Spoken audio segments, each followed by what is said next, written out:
How's it going, YouTube? This is the board coming at you, the third video of If I Were the GM series. This video is about the Bills. Record was 7-9, third in the AFC East. One word to describe, or excuse me, not one word, one thing that comes to mind to describe the season. Start it off. I think it's good that both the Ryans are gone. They're both defensive minded, and it obviously didn't work. They promised a lot. They promised Super Bowl, and then they promised playoffs, and they didn't get either with a below 500 record.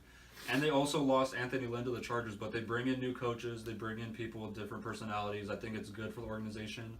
So hopefully they get trending up.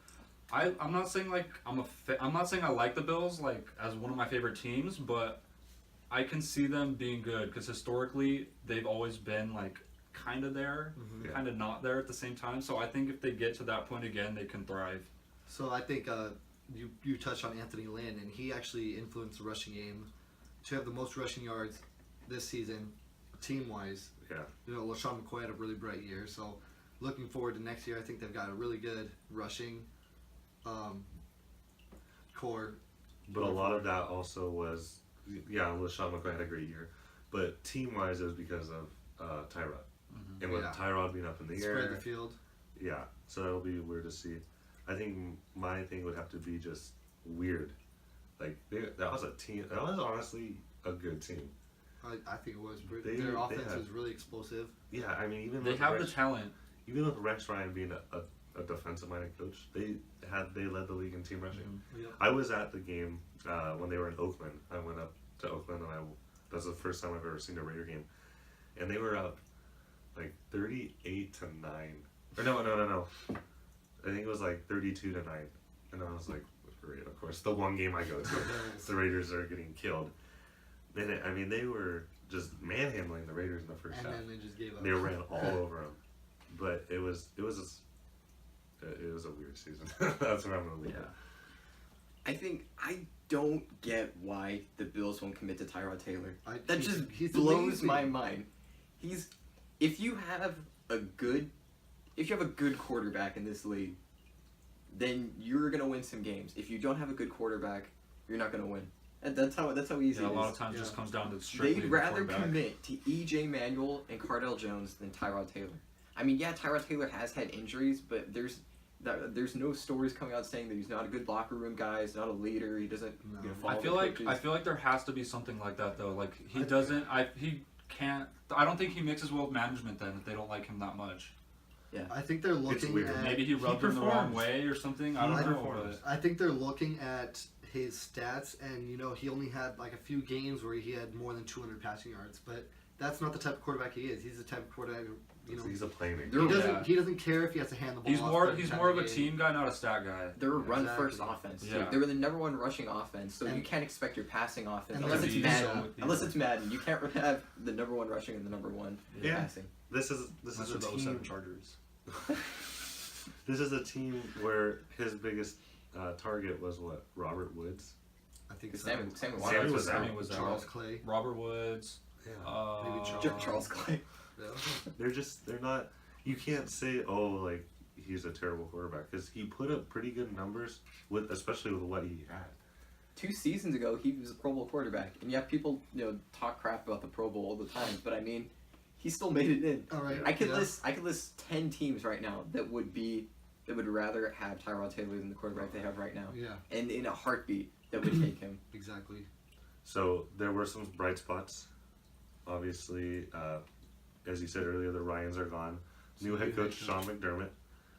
I like it. I wasn't. I think that I didn't really have any candidates I liked there. I think that the Ryan brothers really couldn't handle all the talent that they have on that team because, I mean, it's proven like LaShawn McCoy or Sammy Watkins, Tyrod Taylor, like that's a talented offense right there alone. Yeah. And then on the defense side, they still got Marcel Darius, Ronald Darby, Shaq Lawson, and they have Reggie Ragland. Yeah, coming back. This will be his first season. Yeah, he's gonna be rookie this year. And the 10th pick. Yeah. Things are looking up. I think it would be stupid though to get rid of Tyrod. I don't know. That irks me. But a lot of what they'll be doing next year is dependent on their free agency class, and they got a big free agency class Stephon Gilmore, Zach Brown, Lorenzo Alexander, EJ Manuel, Robert Woods. Obviously, Robert Woods. He was their number one for a big chunk of the season. I just like fact checked it, I guess, but they also have Marquise Goodwin. That's what I was thinking of. Yeah, He was a big he playmaker. USC? He either went big or didn't catch a ball. So Speedster on Yeah. the wings. Yeah, those first three guys you mentioned, Gilmore, Brown, and Alexander, all Pro Bowlers. Those Alexander's though significantly older, but he's still going to get decent money. You know, he's a special teams ace, and then he had like 12.5 sacks this year after having like little next to no sacks his entire career. Zach Brown, just solid linebacker. Stephon Gilmore, just really good cover corner, who's gonna get 12 million, 11 million somewhere. Yeah. And they only have 19 million in cap space. So I think it's going to be difficult for them to retain some of their players. Yeah. They don't have a lot to Yeah. spend. I see them getting probably back like Robert Woods maybe. I think they and get then- Stephon Gilmore back. I think he's a top 5 corner now. I think He's worked good. his I way wouldn't say up. top I think 5, 10. top 10. Yeah. I think top 10. But are they willing to give up 10, 11 million for one player and then have basically I think next he's to nothing at the rest of free agency? Yeah, I think he's a elite player that they need to have on that defense. They do have other corners, like they have They have Nickel Rope. Ronald Darby. Yeah, I think it's just Nickel Roby or the other Roby. One of them. yeah. They have one of the Robies. Yeah. But And then obviously after free agency, we got the draft picks. Who you got them taking at 10? I'm taking Corey Davis because I think Mike Williams. He is could gonna- be gone, or He could. Yeah. If Mike Williams is there, I see them taking Mike Williams, but I think the Bengals are going to take him. So Yeah. I got them taking the next best wide receiver is Corey Davis. And I've seen a lot of analysts saying that Corey Davis is better. He's more fast. athletic. Yeah. He's more explosive than Mike And Williams. so but the Bills like explosive, so I think he's a perfect fit. And I've watched a few videos on Corey Davis. He went to the same school as Antonio Brown. And honestly, I think when I look at him, I think he looks like the same exact player as Antonio Brown.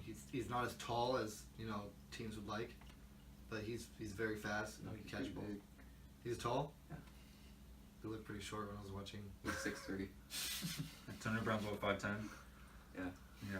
But Well, he is one of the fastest wide receivers coming out, and Antonio Brown's fast. And I have Mike Williams dropping to the Bills. This is my ideal situation because I feel Mike Williams could make a big difference to this offense. Because Robert Woods, I don't think is worthy of a second receiver. I think he needs to be dropped down. Yeah. I think I'm going to go kind of on a curveball here. I think with the whole Tyrod situation, they obviously aren't really a fan of him for some reason. I think they take Deshaun Watson. I think honestly, I think it'd be good for them to take him. I think they take him right before the Browns. I see them trying to start over with Deshaun Watson. I see a lot of teams, or a lot of like mocks, have Deshaun Watson or just a quarterback in general going there. So I wouldn't be surprised, but I think Corey Davis is a really good fit for them. They're going to likely lose Robert Woods in free agency. And plus, Corey Davis is just an explosive wide receiver. You can pair him up with Sammy Watkins. They already have they led the league in rushing just a year ago. So I think you add in a piece like Corey Davis really helps expand their offense. In division predictions, who you got? Where do you have them? I have him at third. I have him behind obviously the Patriots, and then I think the Dolphins edge him out too. So I got him behind both those teams. I think the Dolphins had a really good year, and I honestly don't think they're a playoff caliber team. I think the Bills have the talent to make it higher than the Dolphins do. The Dolphins have Jay Ajay, but like I really can't think of anything else going on that. They got a good defense. Yeah, their defense is getting better, but I think the Bills are more talented, and I think the Bills will get second in the division. I think I agree with Tennessee. I think they're going to get third. I think the Dolphins are going to edge them out. I got him third. I think that the Dolphins and definitely the Patriots, that's like not even in question, but the Dolphins can edge them out. I think you just compare them, Dolphins offense or Bills offense. I'd pick the Dolphins. And then even on defense, they're both talented, but I think that the Dolphins have This what it is takes. another one where it's like the Yeah. Bengals, Ravens. Yeah. It's Yeah, I think it's tops pretty out. close. Any last things? I think just with EJ Manuel being a free agent and you're not committing to Tyrod Taylor, that leaves you with Cardell Jones. If you don't draft a quarterback. I know think we so. didn't see much of him this year, but he does have quite the resume behind him. Yeah. So you could see Cardell Jones as starting quarterback. Quite the resume. What's the resume, Nick? 2 starts, Two and a starts national, and a national championship. He's He knows how to win. 50% in national. He's 50% of the games he's gotten a trophy. Okay. You're not wrong. You have it. He's a winning quarterback. Yeah, he is. Alrighty, guys. Well, thanks for watching. Tune in for our next video with the Broncos. As always, thanks for watching.